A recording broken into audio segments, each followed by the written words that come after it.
Alhamdulillah, Assalamualaikum warahmatullahi wabarakatuh, Ustaz. Waalaikumsalam warahmatullahi wabarakatuh. Jazakallah khair, terima kasih atas kehadirannya di Masjid Raya Limau. Masya Allah. Sama. Selamat juga, Ustaz. Pertama nih, Iya, menjadi lokomotif Islamic Center Tanah Datar ya, Ustaz ya. Masya Allah, mohon barakallah. doa dan dukungannya. Ya, Ustaz, semoga semakin makmur kegiatan keislaman. Amin, amin. Gimana, Ustaz? Islamic Center ke depan apa nih gerakan yang akan dilaksanakan? Iya. Terima kasih Ustaz. Islamic Center memang selama ini lebih kurang 2 tahun ya. Vakum karena dipakai untuk isolasi COVID. Jadi alhamdulillah lebih kurang 1 minggu yang lalu ya, untuk aula bagian bawah, skat dan kamar-kamarnya sudah izin dari Bupati Tanah Datar dan juga berbagai macam pertimbangan dari pihak-pihak dinas terkait. Alhamdulillah untuk sementara waktu dibuka ya. Tapi kalau seandainya memang digunakan lagi untuk isolasi mandiri terpadu yang bagian atas, maka aula di bawah kita tutup dulu. Nah, dan juga sekat-sekat itu disimpan, apabila mau dibutuhkan lagi, kalau perlu dipasang lagi. Karena memang kegiatan keumatan ini bagaimanapun harus jalan gitu saja, supaya tidak vakum gitu. Ya. Berarti udah memang koordinasi dengan Bupati. Ya, dan juga beberapa dinas terkait sudah.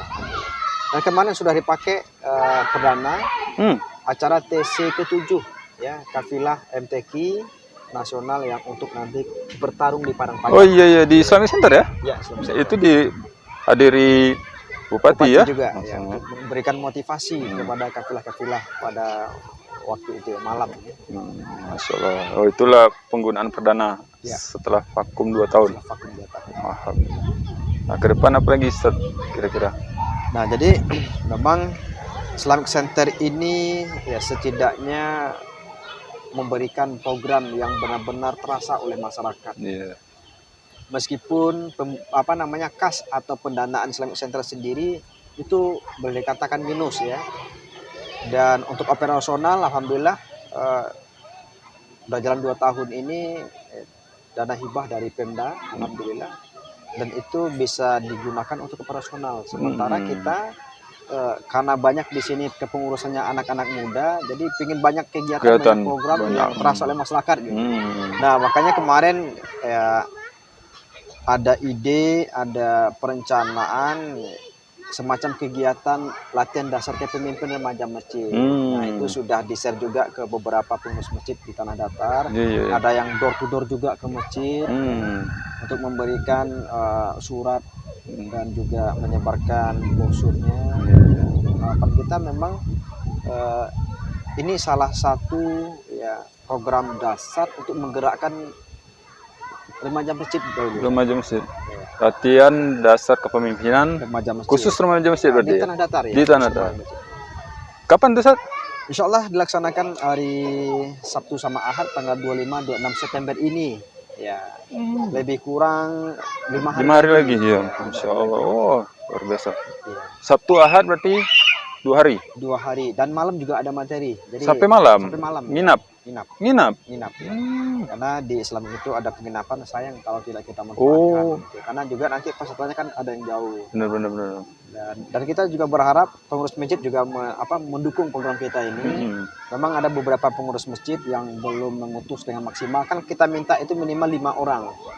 5 orang peserta. Satu remaja masjid. Ini memang beberapa masjid yang kita pilih ya, yang ya remajanya aktif dan mempunyai respon tentang respek terhadap program kita ini. Iya. Nah, namun ada juga yang remajanya aktif tapi sayangnya masjidnya lagi pembangunan gitu. Nah, lagi pembangunan. Ya mudah-mudahan pengurus masjid bisa menyisihkan anggaran untuk remajanya gitu. Karena memang pemberdayaan masjid itu sendiri ya tidak saja fisik ya, tapi juga secara pengembangan, kemudian jemaah segala macam. Salah satunya adalah unsur remaja. Betul, setuju. Ya, karena roh remaja ini harus dibangun. Nah, apalagi waktu kondisi saat sekarang ya, COVID, kadang-kadang remaja kita kasihan juga, nggak ada program, nggak ada kegiatan, bahkan dia tamat kuliah pergi pulang kampung, nggak ada aktivitas, cuman zoom dan kuliahnya juga udah tuntas, bingung mau kerjain apa gitu. Betul. Nah, makanya kita ngajak nih remaja-remaja masjid ya, silahkan kita bergabung, mungkin nanti banyak ide-ide yang bisa kita bicarakan di sana sama depannya. bener. Ya, tapi luar biasa ya, kondisi COVID ini ya, sangat berdampak negatif ya, ekonomi, sosial, budaya, agama, karena semuanya terbatas dan dibatasi. Dan juga remaja-remaja kita ya kadang-kadang dia bingung nggak tuh kegiatan apa ya, online malamnya kurang tidur, kemudian paginya tidur, siang baru bangun. Ini sangat bahaya sekali. Kalau pemuda dan remaja kita sudah tidak kuat lagi fisiknya, psikologisnya, kemudian nggak jelas lagi gimana ke depannya, dia jadi bingung sendiri. Insya Allah dengan program ini kita akan lebih mengarahkan lagi, karena nanti pemateri kita juga dihadirkan dari Dandim. Subhanallah. Bapak Dandim. Mudah-mudahan beliau tidak ada kendala. Ya. Kemudian di sana berbicara tentang kedisiplinan, Ustaz. Karena memang kelemahan kita ini kan disiplin. Nah, begitu main gadget, sholat subuhnya lupa. Nah, begitu dia bekerja, misalkan ada yang sedang bekerja, seseorang bekerja, kalau dia nggak disiplin, bagaimana pekerjaannya kan? Semuanya kan diatur oleh waktu tadi, wal asri tadi. Kita harus lihat dari sisi-sisi tertentu yang sangat urgent sekali. Ada juga dari Pak Kapolres, dari Pak Kapolres. Ya. Bagaimana nanti ya, harapan kita memang Pak Kapolres memberikan bagaimana sih remaja masjid ini memahami tentang hukum yang berlaku di negara kita. Sadar hukum ya? Iya, kadar hukumnya seperti apa. Alhamdulillah, luar biasa. Ini pembisnis kita ini, sponsor Masjid Raya. Ya, remaja Masjid Raya sudah buka usaha. Iya, bagaimana bisnis. masjid-masjid lain ini nanti punya usaha juga masjidnya gitu. Salah satunya dibahas di situ ya? Ya, nanti juga ada untuk next time program kita memang sekolah bisnis ya, dapat ilmu, dapat modal, buka usaha. Dapat ilmu, dapat modal. Iya, buka usaha. Subhanallah. Islamic Center yang adakan. Islamic Center yang adakan. Nah, makanya sekarang nih kita lagi manggil ini remaja-remaja. Bagaimana komitmennya? Bagaimana nanti kita lakukan training kewirausahaan segala macam ya. Sehingga memang masjid itu punya usaha. Minimal remaja masjidnya dulu nih. Remaja masjid mandiri ya? Ya, karena memang hasil pendataan kita beberapa remaja masjid, akan kita sudah sediakan tuh di sana ada izin sekolah gitu ya. Nah, ada izin sekolah, ada surat izin sekolahnya. Namun ada beberapa komentar, Pak, kalau kita di sini remaja masjidnya kebanyakan sarjana, karena nggak ada kerjaan, nggak dapat kerjaan karena COVID, ya udah nggak ada usaha ya. Nah, ini momen sebenarnya untuk pemuda remaja masjid ya, datang dalam acara kita ini, dan banyak aspek nanti akan kita lakukan. Ini starting awal aja nih untuk pelatihan kepemimpinan, dan ini memang dasar untuk pembentukan kepribadian. Berarti memang dalam awal nih yang disorot anak muda nih ya, anak muda ya, anak muda. Karena setuju. Ya, karena mereka yang melanjutkan estafet perjuangan nanti, harus diserahkan. Iya, setuju. Nah, tadi Kapolres masalah hukum. Siapa lagi yang masih materi? Kemudian ada Ustadz Khairul Anwar. Masya Allah. Tidak asing lagi. Iya. Ya. Di sana beliau nanti akan memberikan materi bagaimana sih sebenarnya kepemimpinan dalam Islam. Nah, gini. Ini yang harus kita pahami nih, ya, konsep-konsep yang jelas bagaimana khalifah memimpin. Ya, bagaimana Rasulullah memimpin. Nah, setidaknya ini memberikan pandangan-pandangan tertentu, sehingga dari remaja ini sudah kita kader untuk kita siap menjadi pemimpin. Ya. Sehingga memang begitu dia paham, terpatri dalam dirinya, ini akan menjadi sebuah value atau nilai dalam dirinya untuk berbuat ke depannya lebih terarah gitu. Punya visi ke depan dia ya. Punya visi ke depan. Ustaz Khairul Anwar itu Ustaz di Masjid Raya, Ustaz. Iya, dia juga sering ini juga ya, memberikan pencerahan benar. di Masjid Raya dan juga beberapa masjid di Tanah Datar. Dan setahu saya dia dakwahnya sangat padat. Betul. Berapa pekan kemarin sempat dia rutin ya. Betul. Hampir ini ya, setiap waktu-waktu habis sholat ya, sholat subuh dia ada jadwal. Subuh. Setelah sholat asar, Betul. 5 waktu itu ya. Masya sholat zuhur bahkan ada dempet-dempet. Memang luar biasa ya. Selain itu siapa lagi yang nanti? Ya, jadi ada Ustadz Afrizon. Safrizon. Selamat Ustadz, sekarang dia terpilih ya menjadi sekretaris dinas sosial. Subhanallah. Ya, tapi tidak ada kemungkinan walaupun beliau di sana tetap dakwahnya akan tetap menyebar. Semakin Ya. siap. Safrizon, Karena- semangat, selamat. Ya. Barakallah fiik. Barakallah Ustadz Afrizon. Ustaz Afrizon ya. Ya. Dan dia nanti akan Nanti memberikan bagaimana habit ya, habit kebiasaan ya kepemimpinan sukses. Karena kita lihat memang kenapa kita minta beliau menjadi salah satu pembicara ataupun pemateri. Karena kita melihat dari pergerakan-pergerakannya, cara dia membina, cara dia memimpin, itu terbukti di BKPRMI dan juga program Tahfiz Quran sekarang. Iya, ditambah juga kemarin itu ya MTQ Juara ya, satu juara tanah umum, datar. juara Ya. umum ya, Juara umum. MTQ nasional. Juara umum waktu itu di Sawah Lunto. Misalnya. Nah, itu memang kita akan membongkar nih. Bagaimana sih? Membongkar bagaimana sebenarnya ya trik yang dia lakukan, trik-trik gitunya gitu. Betul. Jadi berdasarkan pengalaman nyata ya, bukan teori lagi. Karena dia prediksi langsung nih. Betul. Selain itu, Ya, nanti juga ada saya yang wah, memberikan, subhanallah. semacam dasar ya, dasar-dasar kepemimpinan. Jadi materinya sangat mendasar, nanti dikembangkan dengan berbagai macam kegiatan outbound, games. Nah, jadi mengkolaborasikan ilmu-ilmu yang diperoleh di ruangan, ya. Kemudian implementasinya di lapangan seperti apa. Betul, luar biasa nih manfaat kegiatan ini nih. Jadi dibumikan nanti Ustadz materinya. Langsung Jadi ya. cara teorinya seperti ini. Teori langsung praktek. Langsung Teori praktek. praktek. Jadi bukan teori melulu. Iya benar-benar. Luar biasa nih. Ini anak-anak remaja masjid harus daftar nih, nggak boleh nggak ikut ini. Iya benar. Ya. Karena Kalau mau daftar kemana? Langsung ke Sekretariat. panitia, ada kontaknya. Kalau ingin pergi main-main ke Islamik juga, insya Allah kita tunggu dan kita sambut dengan lapang dada. Oh, ya nanti kontaknya ada dikirimnya. Ya insya Allah. Berarti Sabtu ini? Ya. Ya. Batas pendaftaran? Batas pendaftaran kita tidak punya tanggal batas, ya, Ustaz. Karena memang cenderungnya kalau kita lihat ya, kalau dikasih batas akhir itu ya kebanyakan dapat di hari akhir gitu. Iya. Makanya kita di sana kita sampaikan pendaftaran akan ditutup apabila memenuhi kapasitas peserta maksimal. Berapa itu? Ya. Awalnya kemarin itu kan kita 40 ya, 40 orang. Karena memakai ruangan sidang atau ruangan meeting. Ini kemarin begitu sudah ada izin untuk pakai aula bisa lebih. Nah, itu bisa lebih, maksimal bisa 150. Itu kan ada jarak, tapi kalau dimaksimalkan lebih bisa lebih 200. Tapi karena Covid ya, Social distancing. ya kita batasi menjadi 150 peserta. Harus daftar ini anak-anak remaja masjid. Benar. Keuntungannya tadi ya, bisa disiplin. Iya, disiplin diri, materi kepemimpinan bisa kan bisa dipakai di kehidupan kita ini ya. Kadang gini saat ada orang mengira itu pelajaran itu bisa didapat di YouTube gitu kan. Iya. Nah, ini ada nggak nih pelajaran-pelajaran atau kelebihan kalau sekedar di YouTube kan kita cuman. Nah, kalau ikut ini kelebihannya apa sih? Ya, kalau di YouTube ya memang banyak sih materi-materi tentang kepemimpinan. Ya. Tapi yang pertama sekali yang perlu kita pahami di YouTube itu kita tidak berada di situasi training. Otomatis keterlibatan psikologis kita itu lain ya.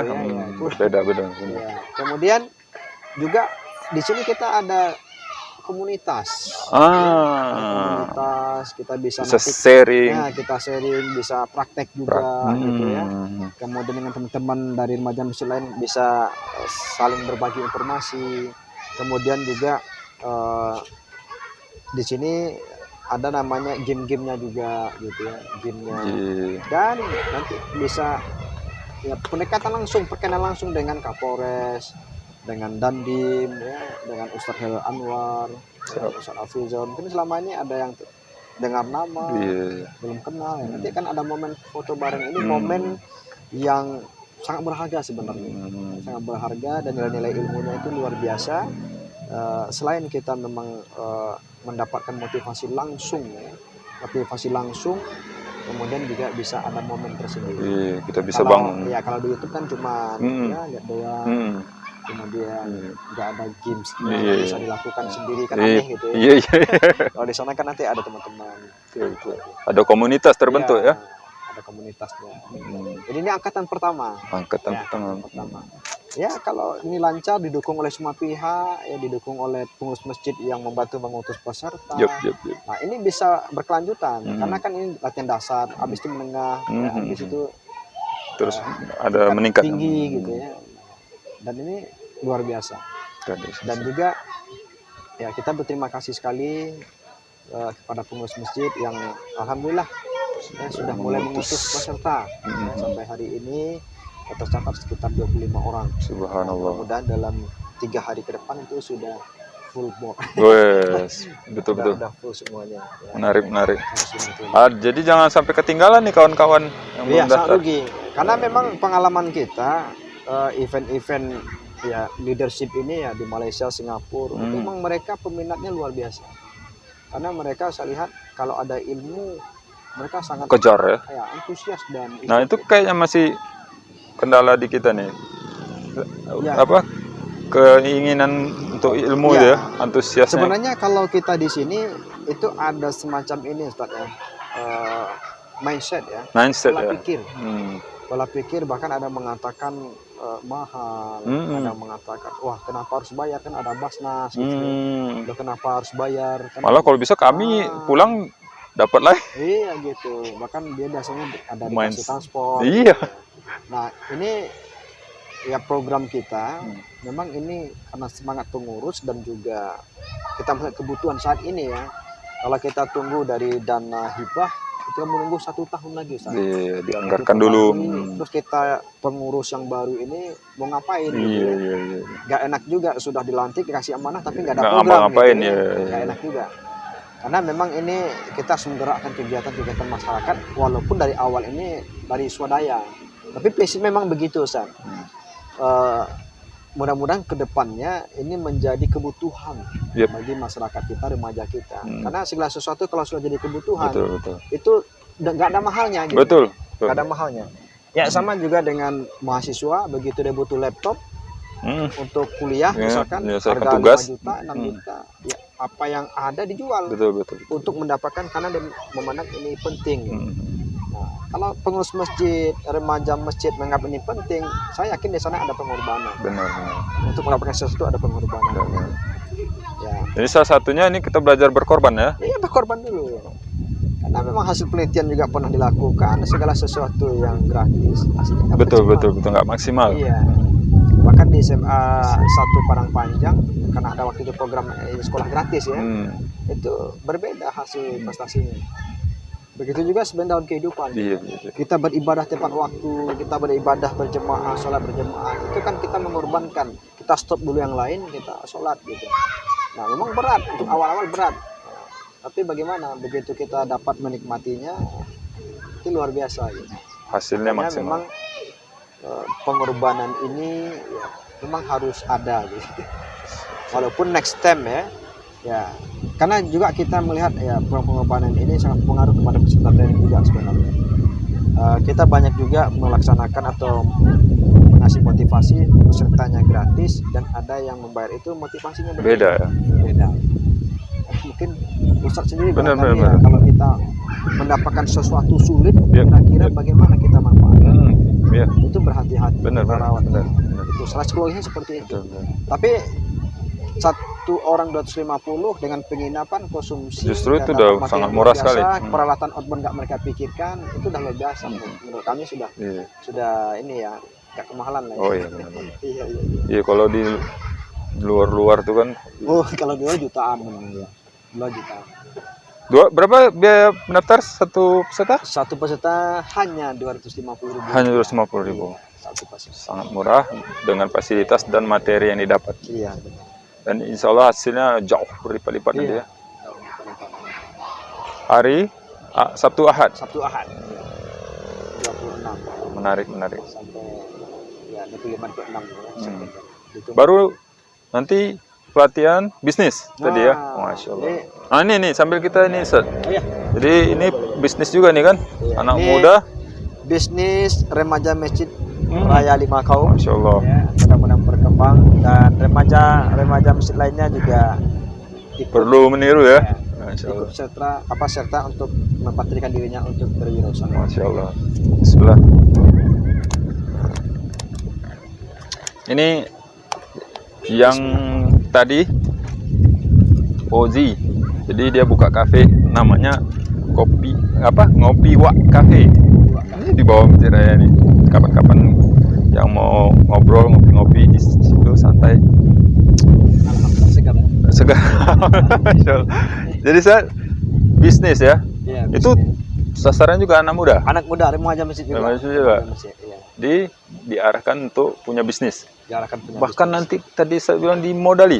dimodali. Wah, gimana ceritanya, Ustaz? Nah, jadi memang dalam program ini kita nanti merangkul ya beberapa program-program yang bisa kita combine, yang dari perusahaan, yang dari Pemda, untuk dana-dana CSR yang bisa kita pedayakan. Gitu ya. Ya, dan juga nanti kita tembus juga CSR PT Semen Padang. Dan tetap mereka ini tetap nanti ada SPP.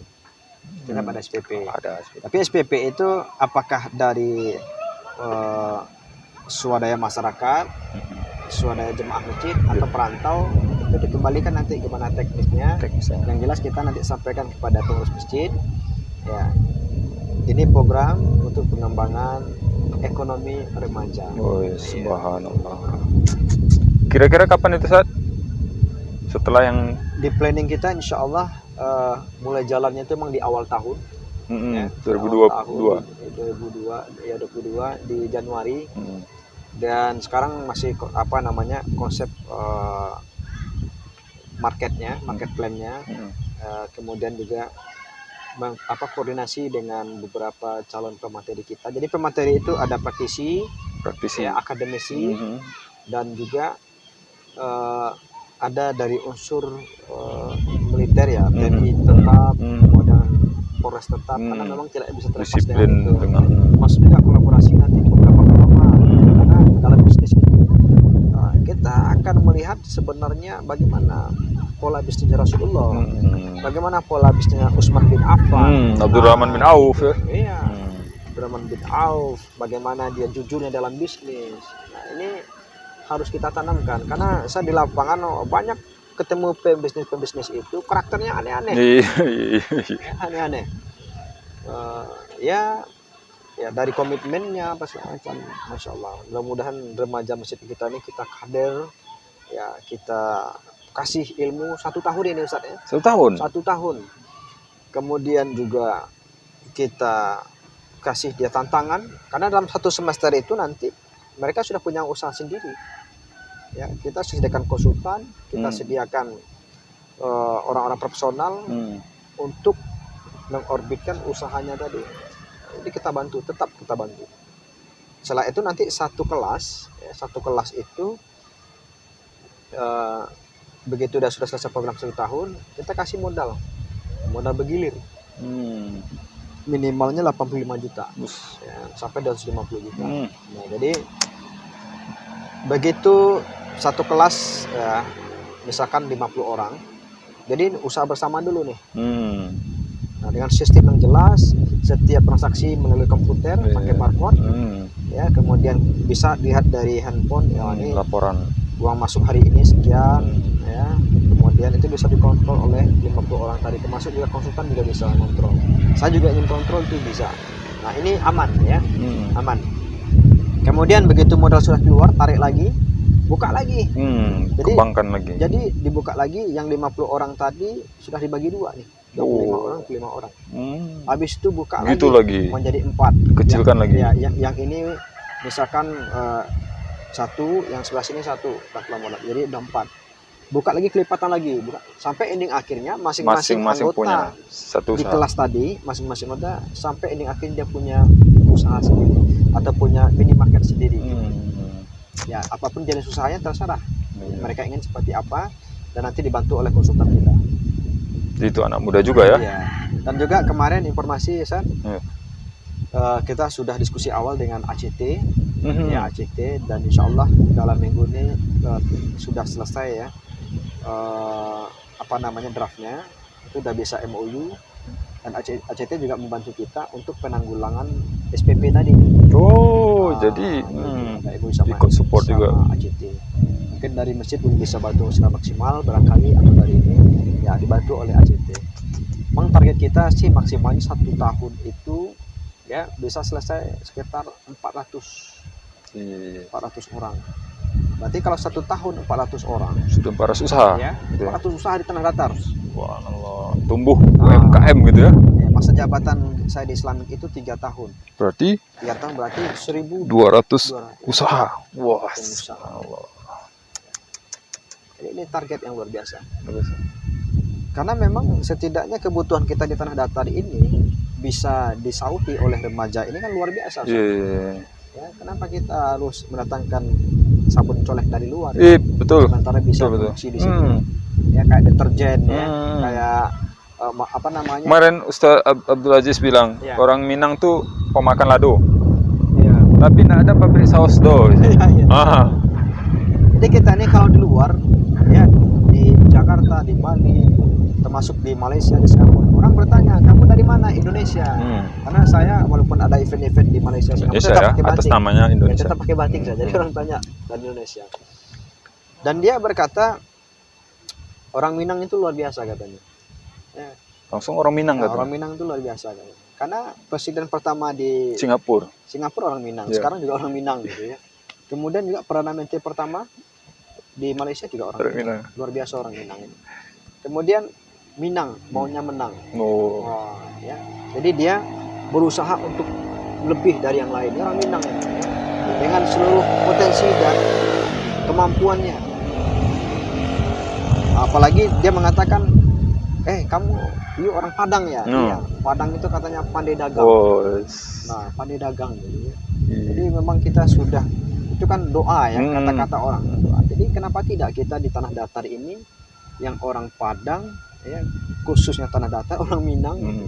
Bahkan sejarah Minangkabau ada di sini. Di sini luar nantu. Ya, di Nantu. Kenapa kita tidak mulai dari Jadi diri pelopor. kita, gitu ya. Betul. Jadi Menarik, begitu, Ustaz. menarik. Luar biasa ini. Waduh, mudah-mudahan ini terwujud. Jadi diawali dari latihan kepemimpinan tadi, Iya, benar. bersambung dengan latihan wirausaha bisnis. Iya. Karena memang nanti di program bisnis kita ini ada juga manajemen diri nanti. Karena kalau manajemen diri kacau, Yep. ya bagaimana dia bisa mengelola perusahaan sementara dirinya kacau gitu. Makanya yang namanya pelatihan dasar kepemimpinan ini memang dasarnya gitu. Dasarnya kita ibarat buat rumah, inilah pondasinya dalam kehidupan kita gitu. Kalau saya dulu saya kuliah, kemudian masuk namanya dasar latihan militer. Yep. Ya, itu di Padang Panjang. Dulu Menwa ya? Ya, resimen mahasiswa. Alhamdulillah. Ya, banyak sedikitnya pengaruh dari kedisiplinan, pengaruh dari ilmu manual itu ada terpatri dalam diri saya. Kita pakai sampai hari ini ya. Termasuk juga kalau ada yang kurang berkenan bagi saya, atau ada yang waktu itu ya ada yang demokrasi, ya apa namanya, mental manual saya keluar Langsung menegur mereka gitu. Nah, ini salah satu manfaat yang saya boleh. Tapi kalau tidak punya keberanian, sakitnya tuh di sini. Ustaz. Iya. Kita mau menyampaikan tapi nggak sanggup gitu. Rasanya dibelenggu gitu ya. Nanti di sini dilatih, ada TNI gitu ya. Membangkitkan semangat kejiwaan kita, nasionalisme kita, ini dan disiplin kita luar biasa. Makanya kalau dilihat dari apa namanya, biaya pendaftaran dengan ilmu yang didapatkan itu tidak sebanding. Sangat murah sekali. Iya, bahkan maunya 2.500. Oh iya. Ya juga untuk pengorbanan tadi kan, supaya dia lebih serius. Iya. Ini kita mulai dari pengorbanan sedikit dulu nih. Betul. Iya. Mudah-mudahan ini kawan-kawan remaja masjid Tanah Datar harus ikut. Ditunggu. Daftarnya Sabtu Ahad 24, 25, 26. Ustaz. Ya. Antum kan ini juga ya, mendapat rekormu Muri ya. Iya. Itu gimana ceritanya, Ustaz? Ini menarik ini. Jadi memang waktu di Jakarta ya, itu ada informasi yang disampaikan oleh teman-teman, ada semacam ini ya, seleksi Seleksi. Ya ada teman-teman yang ini motivator, pembicara yang waktu itu khusus di kewirausahaan ya. Jadi bahwasannya memang akan dipilih nih siapa-siapa orang yang akan terlibat dalam kegiatan yang akan dinilai untuk pembicara terbanyak ya dalam 34 provinsi ya. Oh, itu ya ada Event- pembicara eventnya seperti terbanyak itu, ya. 34 provinsi. Iya, waktu itu memang kita difasilitasi oleh TTR, Tour Travel Revolution. Travel Revolution. Jadi waktu itu untuk di Indonesia ada 34 provinsi ya, kebetulan saya ya diusulkan di seleksi masuk waktu itu. Masuk, dan beberapa teman, kalau nggak salah saya yang asli orang Padang itu cuma 2 ya, saya kemudian ada satu lagi Legend Robert yang dia asli Padang tapi domisilinya di Batam. Nah sisanya Dari provinsi Indonesia. lain. Dan yang paling banyak itu memang Jawa gitu. Berarti provinsi Sumatera Barat antum ya? Ya, mewakili yang di Sumatera Barat. Luar biasa. Luar biasa. Luar biasa. Tapi sayang kalau tidak diaplikasikan Makanya di ini, tanah datar ini makanya, rugi, ya. makanya. Saya merasa ya, ada utang. Makanya. Mungkin ini di Islamic Center nih ya. Ya insya Allah. Mudah-mudahan 1.200 wirausaha Amin, amin. lahir. Jadi di sana nanti tidak hanya fokus kepada pembicaraan ataupun semacam klinik agama, tapi sebenarnya bisnis ini adalah bagian dari ajaran agama. Iya. Ya. Bahkan ya 9 dari 10 pintu rezeki itu kan berbisnis. Ya. Bukan PNS, Betul. ya kan? Bukan jadi karyawan. Iya. Nah, tapi luar biasanya ada saya lihat di Pemda dia PNS tapi alhamdulillah Bisnis juga. bisnis juga. Oh, Nah ini lebih luar biasa lagi lebih nih. luar biasa lagi. Nah, itu namanya Pak Mas, itu luar biasa. Ada bisnis klub-klubnya juga ada PNS tuh ya, beliau ya. kipas angin, Oh, subhanallah. ya AC segala macam. Ih. Itu luar biasa. Ini sebenarnya yang kita inginkan. Tapi dengan catatan tidak mengganggu waktu-waktu kerja pokok kan gitu. Tapi dia kan manajemennya. Jadi yang nunggu warung bukan dia. Ustaz, ini cerita bisnis ini, zaman corona ini kan salah satu yang terdampak ekonomi ya. Ekonomi. Nah, Iya. ini gimana nih mensiasati? Walaupun keadaan seperti ini, pandemi, terdampak ekonomi, tapi tetap bisnis itu berjalan. Iya. Ada trik-triknya. Kalau untuk peluang, ya, tantangan itu ada tantangan pasti ada peluang. Nah Allah itu kan maha adil, ya. Ada tantangan ada peluang. Nah sebenarnya saya kan waktu ini ya sebelum corona saya kan keliling nih buat tur kemana-mana, ngasih motivasi kemana-mana gitu. Dan begitu pandemik ya tapi kan nggak bisa lagi. Nah akhirnya apa, insting bisnis kita keluar nih. Nah ini apa lagi nih yang bisa dilakukan gitu. Makanya terinspirasi saya membuka interior HPL. Nah gitu. Jadi bakat lama muncul lagi. Muncul lagi. Kemudian saya sempat belajar juga ke beberapa teman ya, beberapa tempat, termasuk juga ke teman dekat yang pernah dulu di Batam ya, belajar, kemudian saya aplikasikan. Setelah itu saya ajak beberapa teman-teman yang punya bakat ke sana. Ada yang sudah lama tapi tumbang, ada teman dari Pekanbaru ya tumbang, kita ajak, kita tarik, akhirnya jalan gitu. Nah ini juga peluang sebenarnya ya, kayak ini ada teman yang tadinya ya kegiatan ininya off tapi ada yang on gitu. Dia jadi distributor terbesar juga untuk pemesanan ini ya, masker di Sumatera Barat. Subhanallah. Makanya ada yang diberitakan di media ya, COVID ini ada orang yang kayaknya malah bertambah gitu. Iya. Ada bertambah. Sebenarnya itu ya. Iya, jadi itulah sebenarnya kewirausahaan tadi. Kita bisa melihat, bisa menilai, bisa mencari peluang. Nah jiwa-jiwa itu sebenarnya harus kita bangun. Karena memang kalau nggak punya jiwa kewirausahaan memang ini ya banyak beliau. Dan ada sisi tertentu kita bisa bangkit. Sebenarnya orang Minang punya darah daging untuk itu ya. Oh iya. Latar belakang wirausaha itu sebenarnya udah mendarah daging gitu ya, tinggal diaktifkan lagi mungkin ya. Bahkan orang Minang ini kan untuk bisnis dia 5 langkah lebih maju nih ketimbang orang Cina. Iya. Orang Dia Cina depan di baru ruko. di Batam, ya kan orang Cina di ruko. Dia di depannya. Depannya 5 langkah dia buka lapak. Iya. Akhirnya Selalu lebih maju. akhirnya 5 tahun 4 tahun kemudian ya toko Cina itu dia beli. Gitu. Iya, betul. Banyak seperti ini. Subhanallah. Betul. Nah ini luar biasa. Luar biasa ini. Ini nggak bisa memang nggak ikut ini Iya. pelatihan ini kayaknya. Rugi kan. Rugi ini. Ini jarang-jarang ya. Ini karena kepengurusan baru juga jadi muncul. Ini tanda-tanda betul-betul nih peluang jangan disia-siakan. Memang kalau kita lihat situasi ini ya kas Islamik ya, kalau kita lihat itu kita nggak bisa ngapain Ustaz. Nggak ada Kegiatan vakum. Iya, benar. Jadi percuma saja ada pengurus baru. Nah itu tadi Nah, kalau udah orang yang bisnis megang ya, iya, dia mudah-mudahan jalan ini iya. Subhanallah. jalan berkat dukungan semua pihak. Karena bagaimanapun ya kita nggak bisa stagnan ini, harus bergerak. Orang bisnis kayak gitu tuh. Di sini tertutup, dia cari Peluang yang lain. Walaupun ada beberapa kendala, ya, ada beberapa ini. biasa, itu wajar ya. Karena banyak hal yang sebenarnya bisa kita lakukan. Karena kuncinya bagi saya begitu. Kalau kita katakan sulit, susah. Jadi susah. Kita katakan mudah, insya Allah mudah. Kita katakan bisa. Iya, bisa. Subhanallah. Oke, Ustaz. Nih, terakhir buat kawan-kawan apa Ustaz pesannya, Ustaz? Ya, baik. Kepada teman-teman, adik-adik remaja masjid, kita tunggu insya Allah ya tanggal 25 sampai 26 September 2021 ya, di Islamic Center ya, kita tunggu dengan hati yang lapang dan pintu Islamic terbuka, yang luas. Oke, langsung daftar, ditunggu. Terima kasih Ustaz, jazakallah khair. Assalamualaikum warahmatullahi wabarakatuh.